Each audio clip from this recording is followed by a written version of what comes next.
Praise the Lord. आप सभी लोगों को आज सोमवार के दिन में आराध्य यूट्यूब चैनल में आपको स्वागत है। आइए आज प्रभु को वचन को ध्यान करेंगे। तो कल के संदेश में यह बात सुने हैं कि कौरव लोग कैसे तैयार हो रहे हैं कलीसिया में। तो इसीलिए तैयार हो रहे हैं कि कलीसिया का नेव खराब होने से, कलीसिया का नेव डागे, कलीसिया का नेव डागे, इसीलिए कलीसिया से आधुनिक, इसका मतलब नए नए कौरव लोग निकल रहे। तो कलीसिया का नियम क्या है? अभी अपन देखें तो भजन संहिता में, देखिए भजन संहिता 11 अध्याय में अपन देखें तो यहाँ पर भक्त दाऊद ने क्या कर रहे, देखो 11 अध्याय 3 वचन, भजन 11 अध्याय 3 वचन, यदि नेव डाली जाए तो धार्मिक क्या कर सकता है? देखिए, यदि नेव डाली जाए, इसका मतलब नेव डाली गए, इसका मतलब खराब हो गए, तो अभी धार्मिक क्या कर सकते हैं? नेव का मतलब क्या है? नेव का मतलब यह है कि अपन हर एक घर या हर एक निर्माण या हर एक बंगला को बनाने से पहले क्या करते हैं? नेव डालते हैं। क्या डालते हैं? नेव पहले डालना है, उसको पुनाती बोलते हैं। वो पुनाती डालना है तो वह नेव डालकर उसके ऊपर निर्माण करना है, उसके ऊपर निर्माण करना है। यहाँ पर भी हर कलीसिया को नेव रहता है। क्या रहता है? हर कलीसिया को नेव रहता है और नेव का ऊपर कलीसिया का निर्माण होता है। क्या होता है? कलीसिया का निर्माण। तो अभी नेव डाली जाए, अभी नेव खराब हो गए तो अभी उसको सीधा करना, सुधार लेना है, उसको जोड़ना है। इज़रा का ग्रंथ में यरूशलेम का शार्पना और नेव डागे है। जब इज़रा भक्त ने क्या करा है, देखिए इज़रा का ग्रंथ 4वां अध्याय, देखिए इज़रा 4 का अध्याय 12 वचन, देखिए 4 और 12 वचन को देख सकते हैं अपन। देखो 4 और 12 में क्या करे, राजा को यह विदित हो कि जो यहूदी तेरे पास से चले आए वे हमारे पास यरूशलेम को पहुंचे हैं। वे उस दंगों और घिनौने नगर को बसा रहे हैं, वरन उसकी शार्पणा को खड़ा कर चुके हैं और उसकी नींव का जोड़ चुके हैं, उसकी नींव को जोड़ चुके। इसका मतलब नींव डाली है, यहाँ पर नींव को छोड़े है, सीधा करे है, सुधारे है। इज़रा के ग्रंथ में देख रहे। तो इसी प्रकार हर कलीसिया को, हर निर्माण के पीछे नींव रहना, नींव के ऊपर ही निर्माण होता है। तो कलीसिया का नींव क्या है? अभी तक नींव नींव नींव बोल के सुन रहे हैं, ये नींव क्या है? तो ये नींव ये है कि इब्रियों की पत्री 6 का अध्याय में भक्त पौलुस जी ने अपने को बताया है। देखो इब्रियों की पत्री 6 का अध्याय में 2 वचन में अपन देख सकते हैं नींव क्या है। देखो पहला वचन से, इसीलिए आओ मसीह की शिक्षा के आरंभ की बातों को छोड़कर हम सिद्धता की ओर बढ़ते जाएं और मरे हुए कामों से मन फिराने और परमेश्वर पर विश्वास करने और बपतिस्म और हाथ रखने और मरे हुओं की जी उठने और अनंत न्याय की शिक्षा रूपी नींव फिर से ना डाले। ये देखो नींव 6 नींव यहाँ पर दिखाई दे रहे। इब्रियों की पत्री 6 का अध्याय पहला 2-3 वचन में 6 नींव दिख रहे हैं अपने को। पहला क्या है? मन फिराना है, और देखो मन फिराना है, परमेश्वर पर विश्वास करना है, बपतिस्म की शिक्षा, हाथ रखना और मरे से जी उठना, अनंत न्याय। ये 6 नींव है और कलीसिया को रहना है। ये नींव पर ही कलीसिया का निर्माण होना है। अभी इसी को ही इफिसियों की पत्री में पौलुस जी ने इसको ही कहा है। 2 अध्याय 20 का वचन, 2 अध्याय 20वां वचन इफिसियों की पत्री, देखो यहाँ पर, और प्रेरितों और भविष्यवक्ताओं की नींव पर जिसके कोने का पत्थर मसीह यीशु आप ही है बनाए गए हो। देखो कलीसिया हर विश्वास का बनना है नींव पर, प्रेरित और भविष्यवक्ताओं के द्वारा जो बनाए हुए नींव पर निर्माण होना है। तो नींव का मतलब हर कलीसिया का सिद्धांत क्या है? हर एक कलीसिया में एक एक सिद्धांत, एक एक शिक्षा को प्रचार करते हैं। वचन ही है यहाँ पर बोलते हैं नहीं, बस हर एक पास्टर के हाथ में यही पवित्र बाइबल रहेगा, और हर एक पास्टर के पवित्र बाइबल में यही 66 ग्रंथ रहे, 66 पुस्तक और वही परमेश्वर बात करेगा, नहीं नहीं। तो बाइबल एक है, उसमें पुस्तक एक है, लेकिन उसकी व्याख्या करना अलग है। समझ में? हर एक कलीसिया, एक एक कलीसिया में एक एक प्रकार का वचन या शिक्षा प्रचार करते हैं, सिद्धांत। हर कलीसिया को अलग, स्पेशली हर एक कलीसिया को उसके उसके कलीसिया का प्रत्येक शिक्षा, प्रत्येक सिद्धांत रहते हैं। उस सिद्धांत के ऊपर ही कलीसिया का निर्माण होता है। तो उस सिद्धांत को ही यहाँ पर क्या कह रहे? नेव कह रहे। सिद्धांत ही नेव है। तो अभी क्या करना है? नेव डाली जाए। इसका मतलब हर कलीसिया का सिद्धांत जो है, कलीसिया प्रचार हो रहे, वो सिद्धांत पूरा क्या है? झूठ हो गए, पूरा सिद्धांत खराब हो गए, सिद्धांत पूरा खराब सिद्धांत, इसका मतलब गलत सिद्धांत प्रचार कर रहे, नींव पूरा डाली गई है, नींव डाले है। तो इसको सुधारना है। क्या करना है? सुधारना है, सिद्धांत सही रहना है। कौन सा सिद्धांत आप प्रचार कर रहे हैं और कौन सा सिद्धांत को अपन प्रचार करना है, कौन सा सिद्धांत या शिक्षा को विश्वास करना है, उस पर अपना कलीसिया का निर्माण करना है। पहले ये मालूम होना है, पहले ये मालूम होना है। तो देखिए, आज इसीलिए आज ऐसा एक एक पशु को एक एक प्रकार का दर्शन, इसका मतलब एक व्यक्ति को एक पानी में से बपतिस्मा देने का दर्शन मिलता है और एक व्यक्ति को ऐसा दर्शन बोलता है सिर्फ झंडा के नीचे से लोगों को चलाना बपतिस्मा के समय, और कुछ सेवक लोगों को ऐसा लगता है हाँ कलीसिया क्लेश में यहाँ नहीं रहेगा, क्लेश आने से पहले, आखिरी झूठ मसीह आने से पहले कलीसिया यीशु मसीह के पास जाएगा स्वर्ग में।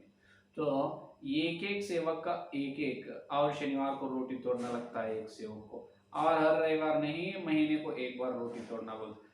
ये पूरा जो है उनका मन को मन की इच्छा के अनुसार वचन को प्रचार करते हैं, उनके मन की इच्छा के अनुसार सिद्धांत को स्थापना करते हैं, वही सिद्धांत के ऊपर कलीसिया का निर्माण करते हैं।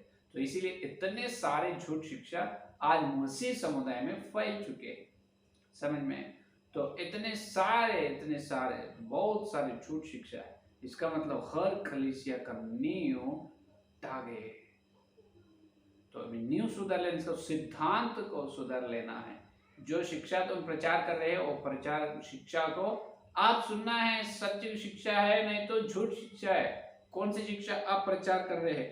तो ये नहीं देख रहे विश्वास लोग, इसीलिए आज नए नियम में नए नियम का खोरा लोग निकल रहा है, नए नियम का खोरा लोग निकल रहा है, समझ में आए? तो देखिए अभी देखो, आज ऐसा बोल रहे हैं हर एक विश्वास, और क्या है हर एक विश्वास आजकल एक विश्वास और एक विश्वास याजक है। इसका मतलब कलीसिया में हर व्यक्ति, हर बपतिस्मा पाए हर विश्वास याजक है। कौन है? याजक है। तो हर व्यक्ति याजक हो, तो हर व्यक्ति याजक हो, तो एक के ऊपर एक के बीच में एक वाद विवाद कैसे आएगा? और एक के ऊपर एक नहीं तो एक विश्वास के नीचे और एक विश्वास रहना, ये स्थायी, इसका मतलब स्थान का वाद विवाद नहीं रहते। हर विश्वास याजक है, तो बराबर समान स्थान में हर व्यक्ति है। तो ये तो बहुत झूठ शिक्षा है। ये क्या है? बहुत झूठ शिक्षा है, क्योंकि आज कलीसिया में क्या है? आज कलीसिया में ऐसा बहुत बड़ा झूठ शिक्षा निकला है कि ब्रदरन डिनोमिनेशन वालों का सिद्धांत क्या है? कलीसिया में हर व्यक्ति, हर विश्वास बराबर है, एक के ऊपर एक के नीचे और एक के ऊपर एक, कोई नहीं, सब all are equal, all are brothers, ऐसा बोलते हैं। हर अपना भाई लोग ही है, कोई भी उसमें संदेशक उपदेशक नहीं, क्योंकि मत्ती का सुसमाचार पत्र देखिए यीशु मसीह क्या कहा है। अब देखिए बहुत बड़ा झूठ शिक्षा आज आधुनिक समय, इस आधुनिक युग में नए नियम में बहुत सारे खोर लोग इसीलिए तैयार हो रहे हैं कि अपन सब लोग भाई लोग है, ब्रदर्स है, इसमें एक और अधिकार कोई भी नहीं रहते। ये बहुत बड़ा झूठ शिक्षा, ये ब्रदरन डिनोमिनेशन वालों को पहला झूठ शिक्षा यही है। इससे ही बहुत लोग खोर बन रहे, समझ में? क्यों? इनका मूल वचन क्या है? ये लोगों को कौन सा वचन मिला है? ये लोग उनका ब्रदर एंड डिनोमिनेशन वाले कौन से वचन पर उनका कलीसिया का निर्माण करे मालूम है? मत्ती का सुसमाचार पत्र 23 अध्याय 8वां वचन देखो, 23 अध्याय 8वां वचन में देख सकते हैं यीशु मसीह क्या कर रहे हैं, देखो। परंतु तुम रब्बी न कहलाना, क्योंकि तुम्हारा एक ही गुरु है और तुम सब भाई हो। ये देखो, रब्बी का मतलब शिक्षा देने वाला, गुरु, गुरु बोधा का, इसका मतलब संदेश देने वाले, उपदेशक देने वाला, उपदेश देने वाला। तुम रब्बी न कहा जाना, तुम्हारा किसी और क्या बोल रहे हैं, क्योंकि तुम सब भाई हो, तुमको एक ही गुरु है। ये है उसका मूल, उसका ब्रदर डिनोमिनेशन का नींव ये है। अपन कोई भी कलीसिया में रब्बी कोई भी नहीं है, सभी लोग भाई जन हैं, सभी लोग भाई लोग है, कोई भी रब्बी नहीं है। ये है उसका बहुत बड़ा झूठ शिक्षा। तो अभी देखिए, हर व्यक्ति उनके उनके मन में जो लग रहा है एक वचन को लेकर, उनके मन के इच्छा के अनुसार ऐसा सिद्धांत को यहाँ प्रचार करने से ही इतने सारे झूठ शिक्षा निकले। पहले ये लोगों को सिद्धांत कैसे बनाना, सिद्धांत भी कभी भी एक वचन के ऊपर सिद्धांत का निर्माण नहीं होता है, कभी सिर्फ एक वचन के ऊपर सिद्धांत का निर्माण नहीं होता, और सिर्फ एक वचन से सत्य नहीं समझ सकता है। एक वचन में सत्य अपने को समझ में ना आएगा, एक नहीं, 2 या 3 वचन एक ही बात को बताना है, जब उसके द्वारा सिद्धांत का निर्माण, सत्य को अपन निर्माण कर, सत्य को देख सकते हैं, सच्चाई को देख सकते हैं। लेकिन ये लोगों को एक ही वचन मिला है, जो एक मूल वचन ले लेते हैं, बस वही वचन को लेकर उसके ऊपर कलीसिया का निर्माण करता है। तो आपको सत्य मिलना है तो वचन का नहीं, वचन का सारांश को देखना है। वचन का सारांश में सत्य रहता है, वचन के अंदर सत्य रहता है। तो वचन का सारांश तुमको मिले समझो जब तुमको सत्य मिल गए, जब उसके द्वारा तुम सिद्धांत को बनाना है, सिद्धांत को बना के उस सिद्धांत पर कलीसिया को चलाना है। लेकिन ब्रदर वालों को ऐसा नहीं। अभी यहाँ पर रब्बी नहीं कहना है कोई भी, यीशु मसीह ऐसा बोल रहे हैं। तो लेकिन ये लोगों का और एक प्रचार ये है कि पहले पुराने नियम आए हैं, पुराने नियम होने के बाद नए नियम, तो पुराने नियम से नए नियम क्या गए हैं, टाल गए हैं। तो अभी देखिए, पुराने नियम से नए नियम टाल गए हैं, और उसी प्रकार आगे कुछ दिनों में ये नए नियम में भी बहुत सारे विषय टल जाते हैं। ये है ब्रदरन डिनोमिनेशन वालों का प्रचार। ब्रदरन कलीसियाओं का प्रचार क्या है, कोई भी रब्बी न कहना, सभी लोग भाई जन हैं कलीसिया में। और पहले पुराने नियम आए हैं, पुराने नियम के बाद नए नियम आए, पुराने नियम से नए नियम आने से पुराने नियम टल गए हैं, और कुछ दिन होने के बाद नए नियम में बहुत सारे वचन पूरे होता है और नए नियम भी टल जाएगा। तो ये पूरा व्यर्थ है, ये पूरा झूठ है। क्योंकि अभी देखिए, पहले एक प्रगट आए हैं, पहले एक प्रगट मिला है, और वो प्रगट दूसरा प्रगट को बारे में बताना है। पहले जो आए हैं वो दूसरे आने के बारे में बताना है। लेकिन पहले जो आए हैं वचनीय शास्त्र, और दूसरे टाइम दोबारा आए वचनीय शास्त्र को कभी टल नहीं देगा, टल नहीं करना है, क्योंकि वो इसको सपोर्ट करना है। सपोर्ट ना करे तो पहला ही टल जाता है, लेकिन दूसरे बार आए वो टल नहीं जा सकता, टल नहीं होता है।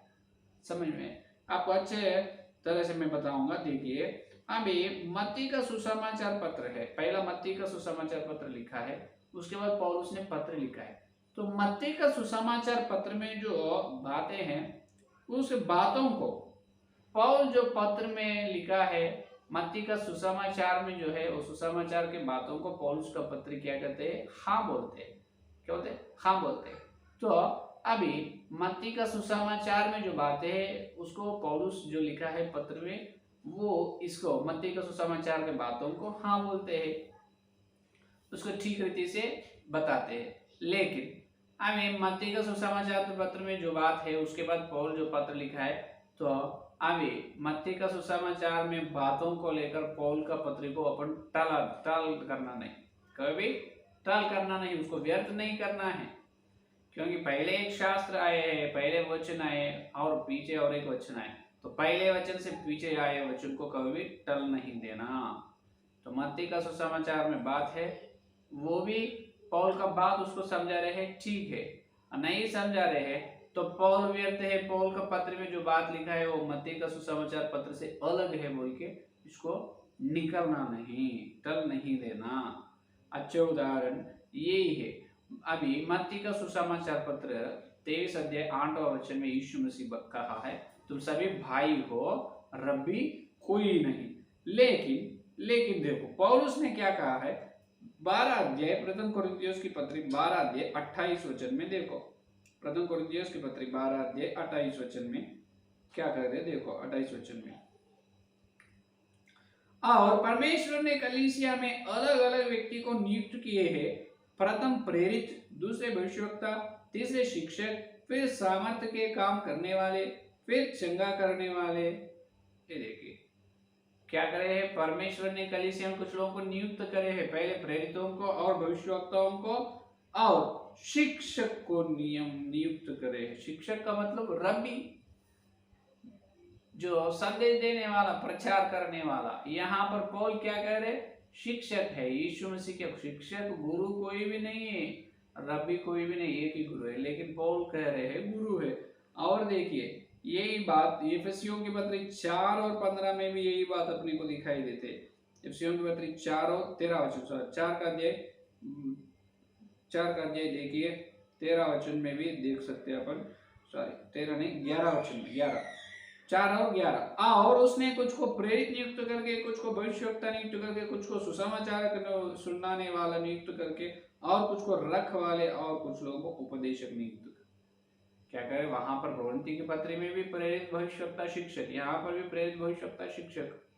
पौलुस ने कह रहे क्या, अभी मुझे समझ में नहीं आता, तुम शिक्षक नहीं बोलना है, कोई भी तुम्हें शिक्षक नहीं बुलाना है। ये बात यीशु मसीह का है मत्ती का सुसमाचार पत्र, लेकिन पौलुस ने कोरिन्थी की पत्री में कह रहा है अपने अंदर परमेश्वर कुछ लोगों को शिक्षक बनाए। अरे यीशु मसीह शिक्षक नहीं है बोल रहे, पौलुस ने शिक्षक बनाए बोल रहे, इसका मतलब क्या है। अभी जो पहला जो यीशु मसीह का बात है वो बात पौलुस की बात से विरुद्ध है, तो पौलुस की बात से अलग है। तो अभी यीशु मसीह का बात लेकर पौलुस का बात को व्यर्थ कर सकते, टाल कर सकते, बिल्कुल नहीं। तो क्या करना है, या भी ऐसा समय में अभी दोनों को लेकर, यीशु मसीह का बात, पौलुस का बात, दोनों का बात लेकर सिद्धांत का निर्माण करना है। जब अपने को सत्य समझ में आता है, हालेलुया, समझ में। तो पहला जो है वो दूसरे बार दोबारा आने वालों का क्या करना है, सपोर्ट करना है। अगर सपोर्ट नहीं करने से भी पहला जो बात है वो बात से दूसरा बात को कभी भी टला नहीं करना, समझ में। तो पौलुस ने ऐसा क्यों कहा है, यीशु मसीह शिक्षक नहीं है बोल के पौलुस को नहीं मालूम। यीशु मसीह बोला है रब्बी कोई भी ना कहना तुमको, रब्बी कोई भी तुम्हें नहीं कहना, कोई भी तुम्हें शिक्षक गुरु नहीं बोलना। ये बात पौलुस को नहीं मालूम है, पौलुस ने नहीं पढ़ा है मत्ती सुसमाचार पत्र, कि पौलुस ने यीशु मसीह का बात नहीं सुना है। नहीं बिल्कुल सुना है, पौलुस को सब कुछ मालूम है। तो यीशु मसीह के बात से अलग बात पौलुस ने क्यों कहा है प्रथम कोरिन्थियोस की पत्री, इसका मतलब कलीसिया में भाई लोग रहना, नहीं तो शिक्षक रहना, कौन रहना है, यह बहुत बड़ा उलझन, यह बहुत बड़ा प्रश्न है यहाँ पे। तो अभी सुनो, ये समझ में नहीं आ रहे हैं ब्रदरन वालों को, ये अकेला एक ही वचन मिल गए मत्ती का सुसमाचार पत्र 23 अध्याय का, इसीलिए बना दिया अपन सब भाई लोग हैं, शिक्षक कोई भी नहीं, गुरु नहीं। पौलुस बोल रहे नहीं, कलीसिया में परमेश्वर को नियुक्त करे हैं कुछ लोगों को शिक्षक हैं, गुरु के रूप में। तो इसमें सत्य क्या है, दो वचन को मिलाकर सत्य को, दो वचन को छोड़कर सत्य कैसे बनाना है, सिद्धांत को कैसे बनाना है, वो कल के संदेश में सुनिए, ठीक है। यह आज का संदेश है, संदेश को प्रार्थना करें। हालेलुया, स्तुति, धन्यवाद धन्यवाद धन्यवाद करते हैं यीशु मसीह। इस प्रभु सोमवार के दिन तुम्हारे पवित्र आत्मा के द्वारा तुम दिए सत्य संदेश के लिए धन्यवाद करते। वचन का सारांश में प्रभु सत्य मिलता है और हर एक कलीसिया का नींव सिद्धांत है। आज नींव प्रभु हर कलीसिया का नींव ढागे है प्रभु, इसलिए इतने सारे छोट शिक्षा निकले हैं, फैल चुके हैं।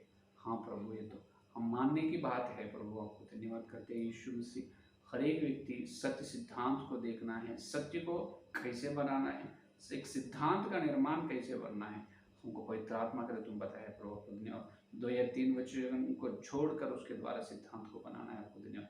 जितने लोग संदेश सुने और सुनने वाले के अंदर प्रभु इस संदेश को फल फल विशेष रूप से सेवक लोगों को, विश्वास लोगों का आत्मिक अंक खोलो प्रभु यीशु, उनके आत्मिक अंक खोलो, सत्यों उसको लाओ, सत्यों पवित्र करो प्रभु। कल मिलते वचन गहराई मिलने के लिए सारी प्रार्थना के यीशु के नाम से मांगते हैं, आमीन आमीन आमीन। परमेश्वर का प्रेम ख्याल, पवित्र आत्मा की सहभागिता इस दिन से लेकर प्रभु आने तक सारे भक्तों को सत्यों पवित्र होने की प्रतीक न कि उनको सरल साथ रहे, आमीन आमीन।